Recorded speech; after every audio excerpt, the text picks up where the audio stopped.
ayuntamiento para cambiar las cosas, ¿no? Y dije, pues mira, Barcelona Activa no trabaja con irregulares. ¿Cómo que no? ¿Cómo que no trabajan con irregulares? Pues no trabajan con irregulares. Esto va a cambiar.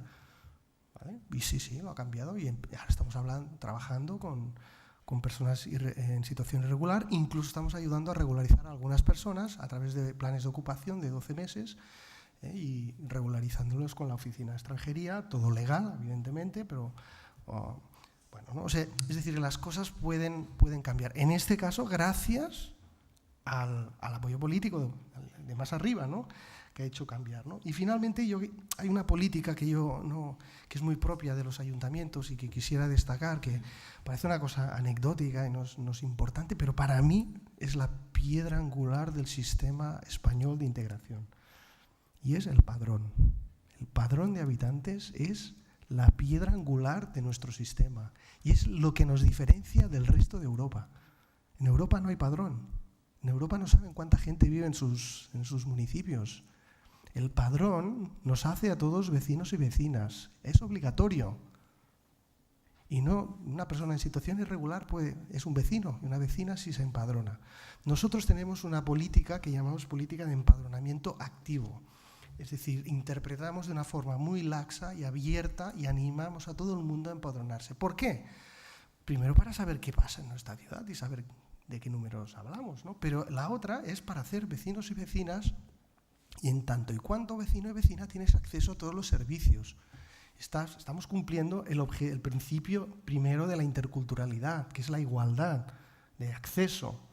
Con el empadronamiento se tiene acceso a la salud, se tiene acceso a la educación, a los servicios sociales, a la biblioteca, a los deportes, etcétera, todos los servicios municipales. Interpretar este padrón, siempre siguiendo la ley, por supuesto, no nos saltamos la ley, la cumplimos a rajatabla, pero se puede interpretar. Tenemos una figura que es el empadronamiento sin domicilio fijo, ¿vale? Que no quiere decir que sean personas que viven a la calle, pero son personas que no pueden demostrar que están viviendo en una vivienda concreta. Están viviendo en un sitio, pero no pueden demostrarlo por razones X y nosotros les ayudamos a empadronar sin domicilio fijo.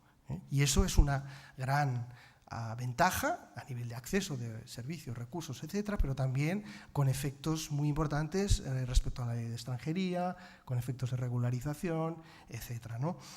Y esta política de padrón realmente también es muy transversal, ¿no? Porque después impacta en todas las áreas del ayuntamiento, en tanto y cuanto todos somos vecinas y vecinos del municipio y tenemos derecho a los distintos servicios, ¿no? Bueno, hasta aquí. ¿Me pone la transparencia, por favor? Y así lo vemos, lo centramos. Bueno, desde la Junta de Andalucía, por ejemplo, lo que él comentaba me llama la atención de que él tiene que ir a los otros planes a aportar o a mirar. Desde la Junta de Andalucía, cada vez que se va a aprobar un plan o una ley o un decreto o una norma, hay un acuerdo por todos los viceconsejeros del Gobierno y ese documento nos llega a todos los centros directivos de la Junta de Andalucía, por si queremos hacer alguna aportación o incorporación. Eso es un trabajo que yo necesitaría más personas, pero bueno, lo hacemos, por lo menos mi compañera, que es la otra jefa de servicio, y yo, incluso algún técnico, cuando vea que es algo muy potente. Por ejemplo, la estrategia de zonas, que acaban de sacarla ahora, se han definido todas las zonas de actuación preferente desde servicios sociales, que es algo que Andalucía es mucha extensión geográfica y mucha población. Pues ahí era un documento muy potente, entonces paso a todo el servicio que se mire ese documento para que hagamos aportaciones. Entonces ahí metemos todo lo que podemos de interculturalidad, de política migratoria, de conceptualización, de recursos, lo que podamos. Entonces esa ventaja o ese privilegio que tenemos de esa política que la hacemos así, pues no tenemos que buscar los planes, porque los planes nos llegan y el nuestro también llega a los demás para que ellos hagan aportaciones, y si los demás no contestan, no pasa por Consejo de Gobierno, no se aprueba el documento. Entonces, bueno, eso ya está dado y es una ventaja enorme, enorme, porque instauramos políticamente acciones que son de diario y de la ciudadanía. Pero bueno, eso lo he recordado porque digo, uy, ¿verdad? Al comentarlo he dicho yo, ostras, qué privilegio tenemos en Andalucía, porque me pasan todos los planes y todas las normas. Yo, como herramientas que facilitan que la interculturalidad y que el abordaje de la realidad migratoria se haga y se lleve a cabo, Yo, por supuesto, las tecnologías de la información me parecen fundamentales. Los planes integrales que tenemos tienen, en el tercero, tiene una aplicación informática que nos facilita el seguimiento, nos facilita la actualización de la documentación, nos facilita las evaluaciones, nos facilita la coordinación, en cierta manera, técnica. Todos los programas y todas las actuaciones que hacemos desde la Dirección General de Políticas Migratorias en Andalucía, todos tienen una página web. Ahí tenéis el enlace donde podéis consultar todo lo que voy a comentar. Y eso no lo voy a resaltar, pero yo quiero resaltar sobre todo un proyecto de formación que tenemos desde el año 2006 que se llama Forinter 2. Es potentísimo. En la época del boom de que había mucho dinero de Fondo Social Europeo, tenía un presupuesto enorme. Ahora tenemos un presupuesto que ni siquiera lo voy a decir porque es irrisorio, pero sí que tiene unos grandes efectos positivos.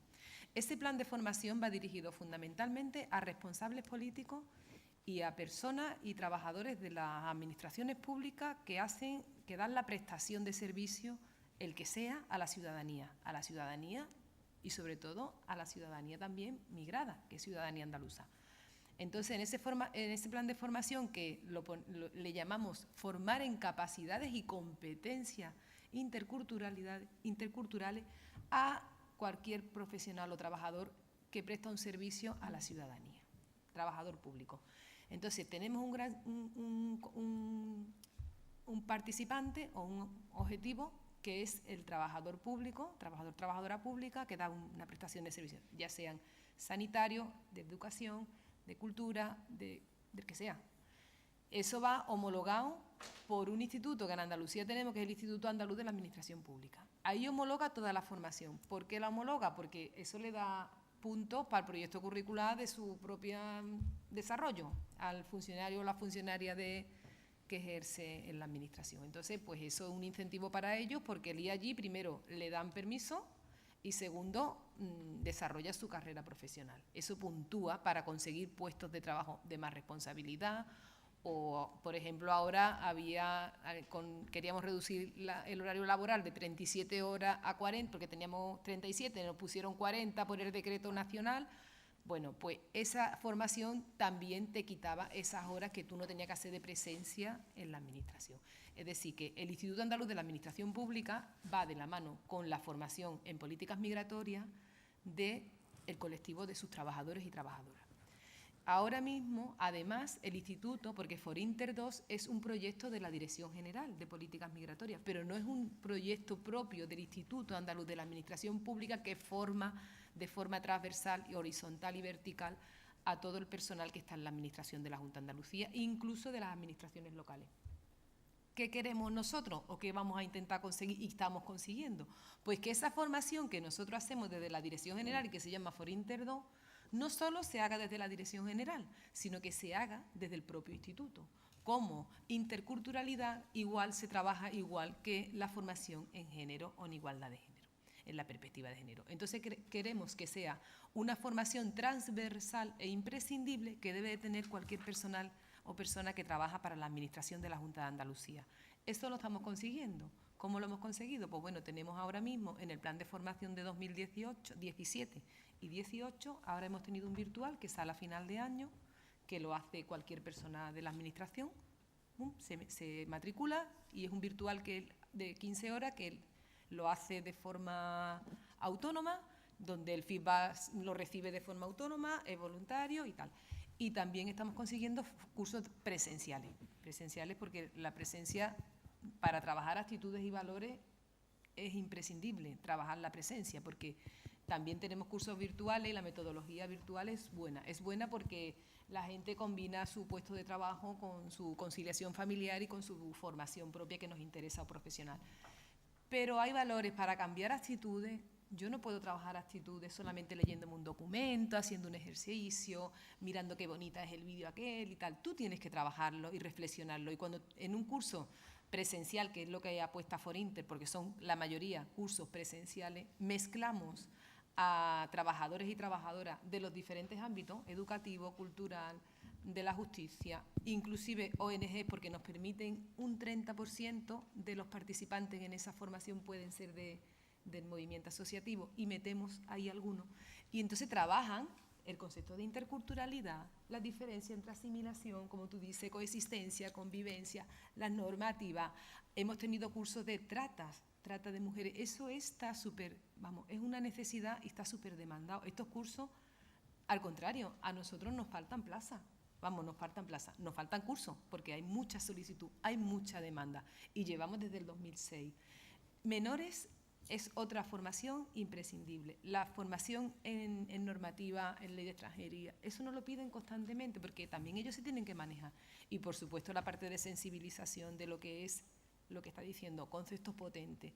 ¿Cómo interiorizo yo mi interculturalidad y la manifiesto hacia mi ciudadanía y con mi prestación de servicio? Entonces yo quiero apostar por Forinter, porque Forinter forma a personal funcionario de la administración de la Junta y de la administración local, entra también a la formación de ONGs, el movimiento asociativo, técnicos y voluntarios del movimiento asociativo, y también entra otra pata muy potente que son, ahora le llamamos colectivos de seguridad, porque antes le llamamos fuerzas de seguridad del Estado, no sé cuánto, pero bueno, por decirlo de alguna manera, lo hemos ampliado porque van a guardas forestales, en un principio nada más que era Policía Local y Policía Nacional y Guardia Civil.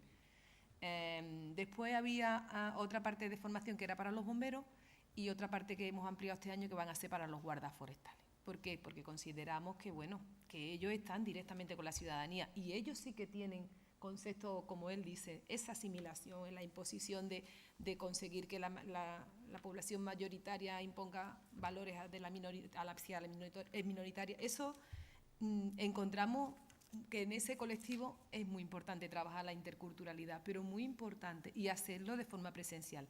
Tenemos un hándicap, la presencia, porque, claro, los ayuntamientos, donde está la policía local, no dan permiso, porque esto lo trabajamos a través de una escuela que tiene la Consejería de Justicia, en la Escuela Andaluza de Seguridad Pública, y allí los internan 3 días. Entonces, claro, los ayuntamientos, si tienen 3 policías locales, ¿cómo voy a dejar que vayan?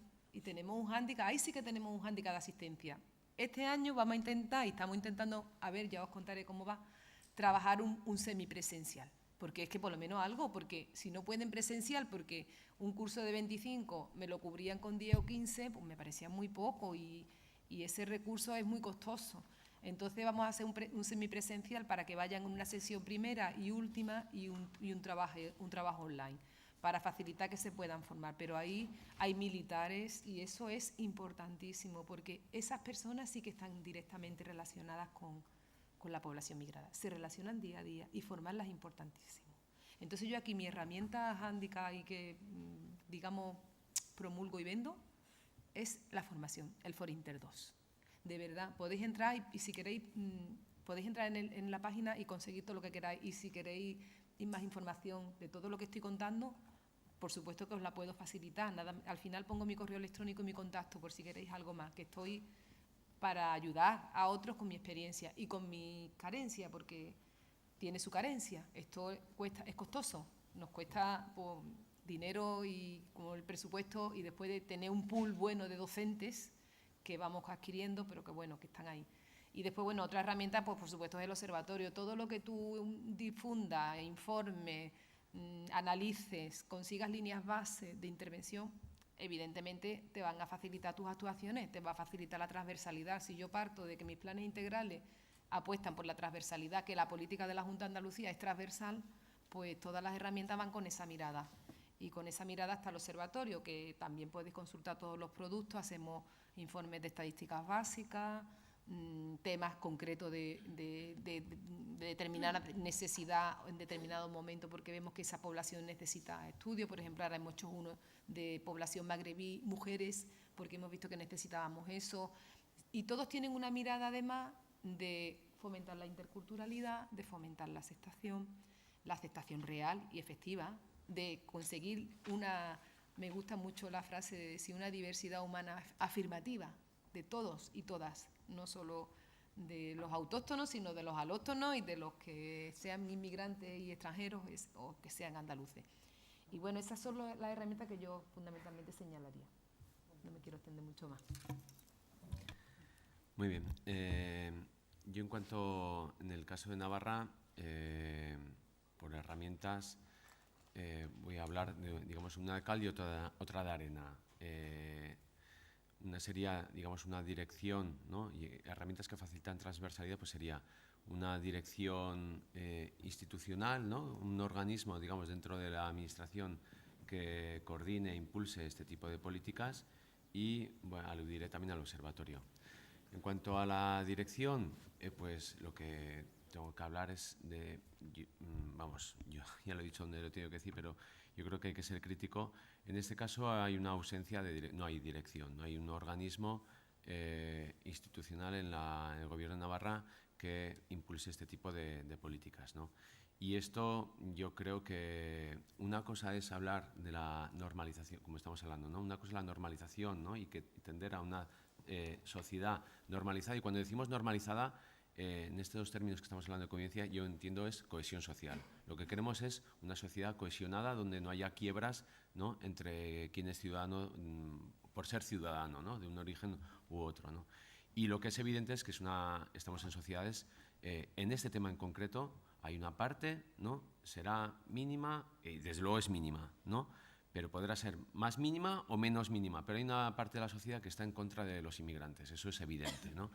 Y eso es así y lo que hay que es luchar contra ello. Por eso digo que hay que ser proactivos, ¿no? Proactivos para buscar ese impulso en esta serie de cuestiones de que no haya una brecha de pobreza, que la hay. En Navarra, por ejemplo, los últimos datos, ¿no? Pues si hay un 22,3% de tasa de pobreza con datos fiscales, no hablo de la encuesta de condiciones de vida, los autóctonos son el 16%, ¿no? Tienen una tasa del 16%, y las personas extranjeras tienen una tasa de pobreza del 66%, ¿no? Una proporción, digamos, de 4 a 1. Y eso lo podemos extender, digamos, al resto de territorios. Es así, y lo mismo pasa con la tasa de paro y otras tantas y tantas cuestiones. Pero bueno. Entonces, aludiendo a la dirección, yo creo que tiene que haber, y efectivamente es una buena idea, que haya un organismo que no tiene por qué ser exclusivamente de inmigración. Es una dirección o lo que sea, pero es en clave institucional, alguien que promueva la diversidad. Y ahí, por ejemplo, en Valencia, pues creo que hay una Dirección General de Diversidad en la cual se habla también del LGTBI, etcétera, pero bueno, estamos hablando de diversidad que puede ser igualdad a nivel general, pero nos entendemos en lo que estamos hablando, ¿no?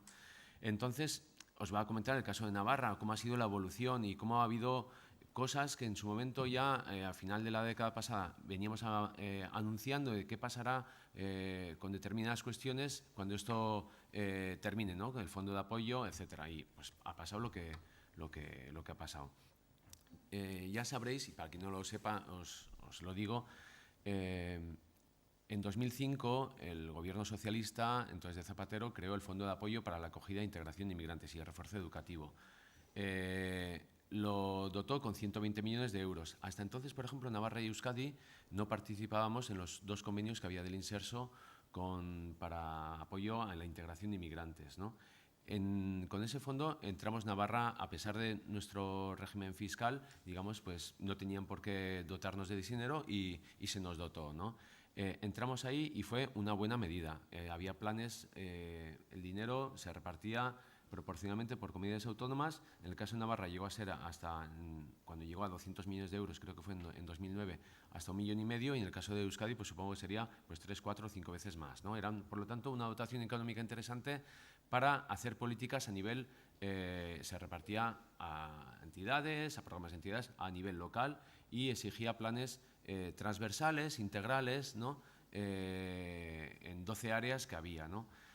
En el caso de Navarra, se hizo en 2006 le llamaron Oficina de Inmigración, digamos, esta parte institucional que promueva esto. En el caso de Navarra lo que pasó es que, y en otras comunidades autónomas, ese dinero se utilizó no para implementar acciones otras acciones, sino que algunas sí, pero otras también, digamos, para pagar lo que el gobierno de Navarra iba gastando, por decir así, invirtiendo en materia de integración de inmigrantes. De forma que la duda, y ya algunos hablamos al concreto entonces, dices, ¿qué pasará cuando el fondo de apoyo desaparezca, ¿no? Porque si no, el fondo de apoyo lo tomas no como un suplemento a lo que vienes gastando, invirtiendo, sino si con ese dinero pagas, ¿no? Abonas lo que estás haciendo, puede que cuando el fondo de apoyo desaparezca tu acción, básicamente lo que vienes haciendo. Efectivamente, como bien sabéis, la primera medida tras las elecciones generales de 2011, una de las primeras medidas en lo que es integración de inmigrantes, en este tema, que tomó el Ejecutivo de Rajoy, fue anular el fondo de apoyo, ¿no? En 2012, además con un eufemismo, porque entonces dijeron que no lo habían eliminado. Simplemente la dotación económica era de 0 euros, decían. O sea, hace falta tener jeta, pero bueno. Y luego ya, pues como sabéis, ya los presupuestos ya luego lo eliminaron del todo, ¿no? Ya una vez que es de 0 euros. Entonces, en el caso de Navarra y en el caso de otras comunidades autónomas, ¿qué es lo que pasó? Pues que se dejaron de hacer un montón de acciones. Un montón de acciones que se venían haciendo se dejaron de hacer. Ligado a eso, la Oficina de Migración, yo trabajé en la Oficina de Migración del 2009 a 2015. Yo era el Observatorio Permanente de Migración de Navarra, en realidad era yo mismo porque yo era el observador. Pues estaba dotado solamente con una persona, pero bueno. Entonces, luego lo ligo con el observatorio actual, que sí que creo que es una buena práctica. Entonces, la oficina pasó a ser sección, ¿no? Bajó de rango y se le fue, digamos, casi murió por inanición, ¿no? Poco a poco murió por inanición, pues de cosas que se viene haciendo. Algunas siguen a un programa como el de mediación, etcétera, pero no se hacen una mínima parte de las cosas que se viene haciendo, entre otras cosas con políticas que yo sí que creo que son interesantes y son las que hay que hacer, que es bajar al nivel local.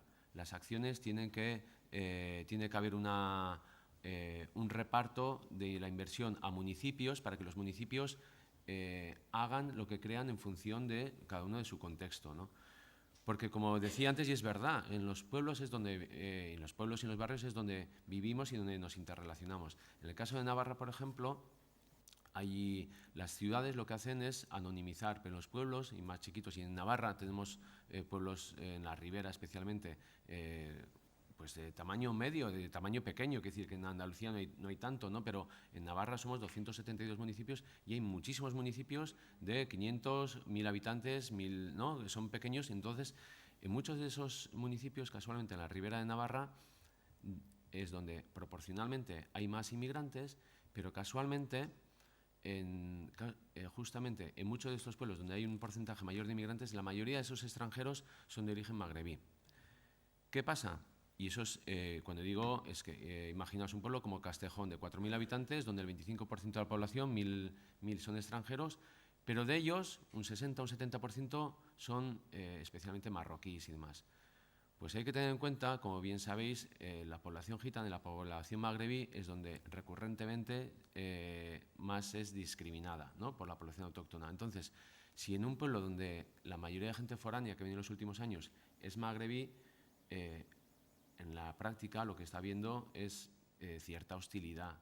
Y cuando no es hostilidad patente, pues es coexistencia, ¿no? Entonces es ahí donde hay que trabajar, obviamente. Es ahí donde hay que enfocar nuestros esfuerzos y demás. Termino diciendo con la dirección, con esta legislatura se anuló, se quitó la sección de inmigración, entonces yo sí que he hecho en falta una dirección institucional que de una manera no tan normalizada promueva estas políticas que sí que hay que hacer de manera normalizada. Al contrario, por ejemplo, yo ahora estoy en el Observatorio de la Realidad Social, pasé de ser el observador único del Observatorio Permanente de Migración a dirigir un observatorio con más personas, y yo sí que creo, luego cada una, que tenemos mucha relación con Ikuspegi, antes con OPAM, ¿no? Con Sebastián y demás y su equipo. Yo sí que creo que es una buena práctica ser más integrales en los observatorios. ¿Por qué? Lo digo desde la propia experiencia. Porque amplías conocimiento y tienes más margen de acción que si se te dedica solamente a una parcela. En realidad, nosotros, por ejemplo, en esta legislatura, en el Departamento de Derechos Sociales, se integró también el Servicio Navarro de Empleo y el Servicio de Vivienda, y el tener, por ejemplo, los registros, a tener acceso directo a las bases de datos de personas paradas, contratadas, del censo de los solicitantes de vivienda protegida. Es una riqueza tan grande que nosotros, por ejemplo, sí que creo que estamos haciendo buenas prácticas innovadoras, cruzando la base de datos y siempre con la óptica, en este caso, siempre con la óptica, y al igual que el sexo, desde la igualdad de género, siempre desde la óptica de la extranjería, poniendo el foco en el país de nacimiento y en la nacionalidad, ¿no?, para atender y hacer trazabilidades de qué es lo que ocurre con las personas en nuestro territorio.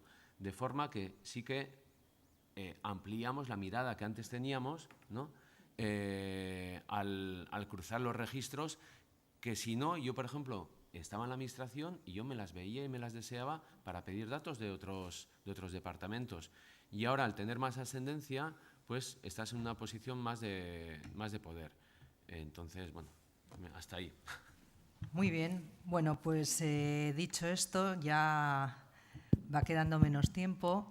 Y sí me gustaría, antes de terminar, de forma breve, si os parece, ya que estabais comentando, bueno, pues las dificultades, herramientas, etcétera, bueno, pues dentro de lo que es la transversalidad, la parte de institución, de gobernanza multinivel y actores sociales, bueno, pues un poco, si queréis compartir con nosotros alguna experiencia del tercer sector o de gobernanza multinivel, pues si podríais mencionar, bueno, pues alguna experiencia y alguna cuestión, alguna valoración, ¿no?, cómo se ha articulado, y ya de forma breve, ¿sí?